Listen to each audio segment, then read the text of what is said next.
Inès, quel dossier t'a le plus marqué depuis 2016 ?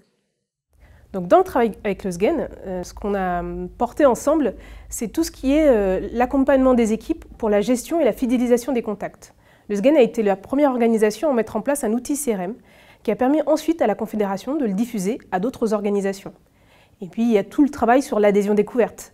Le fait de proposer à des jeunes profs d'être accompagnés pendant 6 mois par le SGEN pour découvrir ce que c'est être adhérent d'une organisation syndicale comme la CFDT a permis aussi de développer une vraie proposition d'accompagnement pour de futurs adhérents de la CFDT. Quel est le travail commun au Conseil d'orientation des politiques de jeunesse ?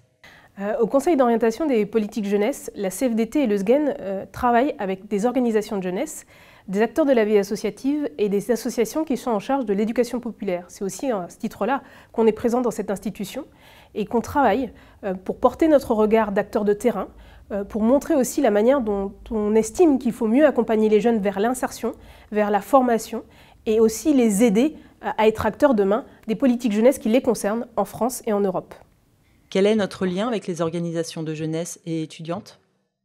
Alors avec le SGEN, on travaille beaucoup en lien avec les organisations de jeunesse et en particulier les organisations étudiantes. Le but, c'est de montrer ce que l'engagement peut permettre à des jeunes au travers d'associations ou d'organisations syndicales jeunesse, mais aussi comment on peut se compléter en tant qu'acteur du monde étudiant et acteur du monde du travail. Par exemple, on accompagne les étudiants en soins infirmiers à 2 organisations, la FAGE et la CFDT, où on leur permet à la fois de dire comment on améliore leurs conditions d'études, mais aussi comment ça se passe et comment ils sont accueillis dans le milieu professionnel pour la pratique et la connaissance de leur métier. Que penses-tu du déploiement du service national universel ? Le service national universel, c'était une bonne idée. Le but, c'était de favoriser la cohésion sociale et permettre aussi à des jeunes de découvrir l'engagement. La CFDT n'en était pas demandeuse, mais elle y était attentive pour permettre aussi que l'engagement syndical soit découvert par des jeunes. Aujourd'hui, la crise sanitaire a mis un peu de plomb dans l'aile de ce type de projet. La priorité pour les jeunes, dans leur accompagnement, c'est de les aider à s'insérer, les aider à sortir de la précarité. Concentrer ses efforts sur le déploiement du SNU pourrait remettre cela en question parce que ça mobilise du monde, des moyens et des acteurs qui accompagnent l'insertion des jeunes et leur parcours. Aujourd'hui, poursuivre, ça peut poser question. Et pour nous, ce n'est pas la priorité aujourd'hui à la CFDT et je pense que c'est un peu la même chose que vous pensez les militants du SGEN. Comment analyses-tu notre progression de 8,7 %? La progression du SGEN en termes de développement est une bonne nouvelle.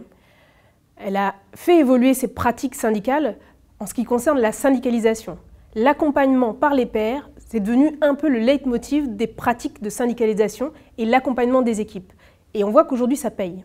Je crois que c'est une bonne chose de montrer que quand on adapte nos pratiques syndicales, quand on fait de la proximité, du collectif, de la solidarité, ça peut fonctionner et ça peut nous permettre de continuer à rejoindre de plus en plus de monde.